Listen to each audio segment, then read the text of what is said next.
اگر آپ سے پوچھا جائے بتاؤ بال کس کا ہے، کیا آپ بتا پائیں گے کہ میری ماں کی بال ہے؟ سوال بڑا کٹھن ہے. کسی کے بال کو دیکھ کر کوئی آدمی یہ کہہ نہیں سکتا یہ بال میرا ہے، مگر جن کے گھر میں قرآن نازل ہوا ہو وہاں سوال کیسا. واہ واہ. مولائے کائنات جن کا دادا ہو ان کے لیے مشکل کیسی. علی مرتضی جن کے دادا ہو ان کے لیے سوال مشکل کیسا. حضرت سیدنا امام باقر سے جب سوال ہوا، سائل نے کہا 7 بال ہے، وہ کہنے والا کہہ رہا ہے کہ یہ مصطفیٰ کا بال ہے. اب سوال یہ ہے کہ آپ بتا دیں کہ بال مصطفیٰ کا ہے یا نہیں. حضرت سیدنا امام باقر فرماتے ہیں دوڑ کے چلا جا، بال کو لے کے آ. وہ سائل گیا، بال کو لے آیا، دیکھا ایک ڈبے کے اندر اچھی طریقے سے بند کر کے رکھا ہے، خوشبو لگا ہوا ہے. آپ نے بال کے ڈھکنوں کو کھولا، کھولنے کے بعد 7 بال کو نکال کر باہر میں رکھ دیا. رکھنے کے بعد آپ مخاطب ہوئے اپنے مریدوں سے، اپنے ماننے والوں سے، اپنے چاہنے والوں سے جتنے بیٹھے تھے. آپ نے فرمایا اے میرے مریدوں، دل سے عشق کے ساتھ محبت کے ساتھ میرے نانا جان پر جھوم کر درود پڑھ لو. میرے نانا جان پر جھوم کر درود پڑھ لو. تواریخ میں دیا ہے جب وہاں پر بیٹھے سارے لوگ درود پڑھنے لگے تو 7 بال میں سے 4 بال کھڑے ہو گئے، 3 پڑا رہ گیا. آپ نے 4 کو الگ کر دیا، 3 کو الگ کر دیا، آپ نے اٹھا کر دے دیے. یہ جو 4 بال ہے یہ میرے مصطفیٰ کا ہے، یہ نبی کا ہے. ان 3 بالوں کو نبی سے کوئی واسطہ نہیں. سائل ہاتھ بند کر سوال کرنے لگا، حضور میں نے مان لیا، مگر جب میں محلے میں جاؤں گا لوگوں سے کہوں گا، لوگ کہیں گے دلیل کیا ہے تو میں جواب کیا دوں گا. حضرت سیدنا امام باقر نے فرمایا جب بال رکھا ہوا تھا ہم لوگ درود پڑھ رہے تھے تو تو نے دیکھا نہیں؟ کہا حضور کیا؟ کہا سن، جو نبی والا ہوتا ہے، جو نبی کا دیوانہ ہوتا ہے، جس کو نبی سے عشق ہوتی ہے، جن کو نبی سے تعلق ہوتا ہے، نبی سے جن کا لگاؤ ہوتا ہے، جب ان کے سامنے درود پڑھی جائے، سلام پڑھا جائے، وہ خاموش نہیں رہتا، جھومنے لگتا ہے. واہ واہ. وہ خاموش نہیں رہتا، جھومنے لگتا ہے. 4 بال خاموش تھا، یہ پتا چل گیا نبی سے کوئی واسطہ نہیں. اور 4 بال جو جھومنے لگے اس سے یہ پتا چل گیا یہ نبی کا بال ہے. تو جو نبی کا دیوانہ ہوتا ہے، نبی سے جس کی تعلق ہوتی ہے، نبی کا جو چاہنے والا ہوتا ہے، نبی کے عشق کا چراغ جس کے دل میں ہوتا ہے، جب انہیں درود پڑھنے کے لیے کہا جائے، سلام پڑھنے کے لیے کہا جائے، وہ خاموش نہیں بیٹھتا، جھوم کے پڑھا کرتا ہے. آپ لوگ بھی دیوانہ مصطفیٰ ہو، ہے نا بھائی؟ بولنے میں تکلیف ہو رہی ہے؟ بولو نا، بولو دیوانہ مصطفیٰ ہو نا، ہاتھوں اٹھا کر بولو سبحان اللہ. دیوانہ مصطفیٰ ہو نا. آج علی حیدر فیضی صاحب، حافظ سنور صاحب، ہمارے ایک اور صاحب ہے، اور یہ ہمارے بھائی جان بیٹھے ہیں. سب کے سامنے اسٹیج سے میں ایک بات بتا دینا، اس کو غور سے سن لینا، دل پہ لکھ لینا. نماز پڑھتے ہو اس نماز پر کبھی فخر مت کرنا. روزہ رکھتے ہو روزے پر کبھی فخر مت کرنا. اگر اللہ نے دولتیں دیا حج کرو گے، حاجی ہونے پر فخر مت کرنا. زکات دو گے اس پر فخر مت کرنا. ہاں ایک چیز ہے جس کو لے کر دنیا والوں کے سامنے فخر کرنا، وہ ہے نبی کی غلامی. کوئی اگر پوچھے کون ہو تو فخر سے کہنا ہم نبی کے غلام ہیں. سبحان اللہ. سبحان اللہ. بے شک. فخر سے کرنا، نماز پر فخر نہیں، روزے پر فخر نہیں، حج پر فخر نہیں، زکات پر فخر نہیں. اگر ہم کسی چیز پر فخر کریں تو وہ چیز ہے کہ ہم کسی اور کے غلام نہیں، مصطفیٰ کے غلام ہیں. ہم کسی اور کے غلام نہیں، علی کے غلام ہے. ہم کسی اور کے غلام نہیں، حسنین کے غلام ہے. اور جو دنیا میں علی و فاطمہ حسنین کا غلام ہوتا ہے، جنت اسی کی منتظر ہوا کرتا ہے. بے شک. وہی جنت میں جائے گا. تو آپ غلام ہو نبی کے، गुलाम हो ना? हाथों उठा के बोलो गुलाम हो ना? गुलाम है ना? तो झूम के दुरूद शरीफ पढ़िए। अल्लाहुम्मा सल्ली अला सय्यिदिना सय्यिदिना नबीना मौलाना मंजाना मुहम्मद बारिक वसल्लम सल्लल्लाहु अलैहि सलातु व सलाम अलैका या रसूल अल्लाह सलातु व सलाम अलैका या हबीब अल्लाह सल्लल्लाहु अलैहि वसल्लम। नबी से इश्क, नबी से प्यार, ये असल ईमान है। असल ईमान नबी से इश्क है। बेशक नबी की इश्क अगर दिल में है तो आप मुसलमान हो, आप मोमिन हो, तब आपके ऊपर इस्लाम के जो कवानीन है वो लागू होगा। नमाज, रोजा, हज, ज़कात जो है वो बाद में, पहले मुसलमान होना। अल्लाह तबारक व तआला ने ऐलान फरमाया, या अय्युहल्लज़ीना आमनू अतीउल्लाह व अतीउर रसूल। हुक्म रब्बी क्या हुआ? अल्लाह का हुक्म मानो और रसूल का हुक्म मानो। सही बात। अल्लाह का हुक्म मानो और रसूल का हुक्म मानो, मगर बोला किसको? ये जो हुक्म मानने का ऑर्डर आया है, ये जो रब ने कहा कि हुक्म मेरा मान, मेरे मुस्तफा का मान, मेरे महबूब को मान, तो रब किससे कह रहा है हुक्म मानने के लिए? या अय्युहल्लज़ीना आमनू, ऐ ईमान वालो। सुभान अल्लाह। ऐ ईमान वालो, आम इंसान से मुखातब नहीं। रब ने ये नहीं फरमाया ऐ इंसानों, ऐ मेरे बंदो, ये भी नहीं। कुरान के 5वें पारे में अल्लाह ने फरमाया, या अय्युहल्लज़ीना आमनू अतीउल्लाह व अतीउर रसूल।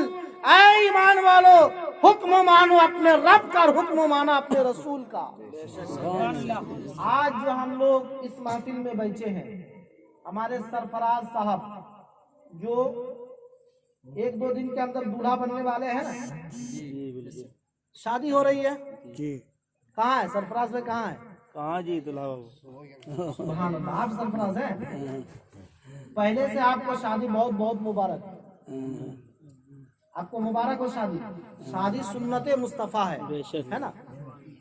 अभी तक आपका ईमान मुकम्मल नहीं, आप शादी कर लेंगे आपका ईमान मुकम्मल हो जाएगा। शादी जो है, निकाह जो है निस्फ ईमान है, और निकाह से बहुत सारी बुराइयों से आदमी बचता है।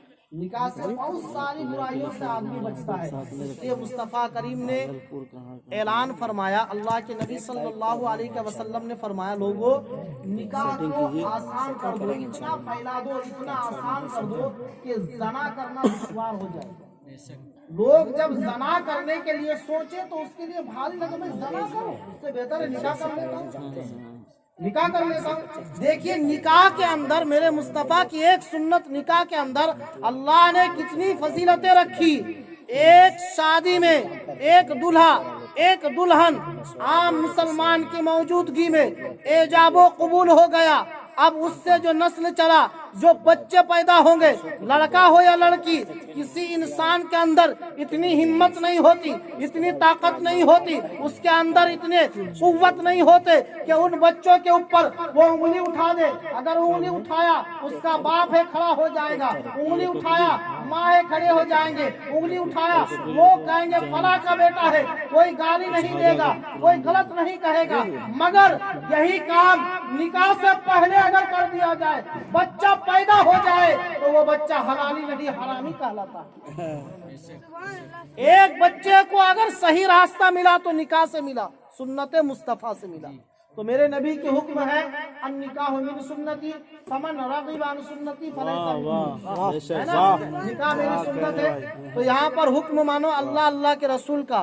तो आज हमारे सरफराज भाई अपने नबी के हुक्म के मुताबिक निकाह अक़्द जो है करने जा रहे हैं। अल्लाह तबारक व तआला आपको सही सलामत रखे और आपके इस जोड़े को ताउम्र आपस में मोहब्बत, प्यार, उल्फत के साथ रहने की तौफीक अता फरमाए। आपकी जिंदगी में खुशहाली लाए। अल्लाह ताला आपको नेक और सालेह औलाद अता फरमाए। अरे आमीन बोलो ना यार, तुम भी मुंह पे हाथ लेके बैठे हो यार। अरे जब जाओगे वहाँ कब हाथ लेके जा रहे, अभी तो कम से कम आमीन बोलो। हैं? आप हम लोग को 10-10 रुपया दे रहे हैं, हम लोग आपको करोड़ करोड़ रुपये का दुआ दे रहे हैं। अब देखिए 40 मुसलमान बैठकर अगर किसी के लिए दुआ कर दे, 40 मुसलमान, तो अल्लाह तबारक व तआला किसी न किसी मुसलमान के सदके में दुआ को कबूल कर लेता है। तो सारे मुसलमान दुआ करें कि अल्लाह ताला सरफराज भाई की जिंदगी में खुशहाली लाए। बोलिए आमीन। अल्लाह तबारक व तआला उन्हें नेक और सालेह औलाद अता फरमाए। अल्लाह तबारक व तआला हम सारे मुसलमानों को नबी से प्यार करने की तौफीक अता फरमाए। अल्लाह तबारक व तआला हमारे दिल में नबी के इश्क के चिराग को रोशन करे। कहिए आमीन। आओ मैं आपको बता देता हूँ नबी से इश्क क्या है, नबी से प्यार क्या है, नबी से इश्क करना किसने सिखाया, नबी से प्यार सहाबा ने किस तरह किया। तवारीख में आया है मुस्तफा करीम सल्लल्लाहु ताला अलैहि वसल्लम मस्जिद नबवी शरीफ में बैठे हैं, सहाबाए किराम का मजमा लगा हुआ है। मेरे करीम आका के रुखे अनवर की जियारत सारे सहाबा कर रहे हैं। मेरे मुस्तफा बोलते हैं, सारे सहाबा खामोश होकर सुनते हैं। तवारीख में दिया एक सहाबी, एक नबी के गुलाम जिनका नाम शोबान आया है, धीरे धीरे चले आते हैं। आने के बाद अदब से खड़े हो गए। मेरे मुस्तफा ने जैसे देखा आने वाला मेरा गुलाम तो आया, आने वाला मेरा आशिक तो आया, आने वाला मेरा शहदाई तो आया, आने वाला मेरा उम्मती तो आया, मगर चेहरे पर उदासी है। मेरे मुस्तफा ने फरमाया, ओ शोबान ये तो बता, तू घर से आया, मेरे मजलिस में आया, मस्जिद नबवी में आया, मगर तेरे चेहरे पर उदासी क्यों, तू उदास क्यों है? किसने तुम्हें सताया, किसने तुम्हें मारा, किस चीज की वजह से तू उदास है? हजरत शोबान की आंखों में आंसू आ गया। फिदा का उम्मी वाबी या रसूल अल्लाह सल्लल्लाहु अलैहि वसल्लम, आपके कदमों पे हमारा माँ बाप कुर्बान हो। आका आपके कदमों पे हमारा माँ बाप कुर्बान हो। ऐ मेरे आका, किसी ने मुझे गाली नहीं दी, किसी ने मुझे सताया नहीं, किसी ने मुझे मारा नहीं, ना मैं भूखा हूँ। मेरे करीम आका ने कहा, फिर तुम्हारे चेहरे पर उदासी कैसी? हजरत शोबान ने कहा, या रसूल अल्लाह, मदीना शरीफ में मैं हूँ, जब मेरा दिल करता है मैं अपने घर से चला आता हूँ, आपकी जियारत हो जाती है, आपके रुखे अनवर को देख लेता हूँ, मेरे दिल को चैन सुकून मिल जाता है। मेरे मुस्तफा ने फरमाया, फिर उदासी कैसी?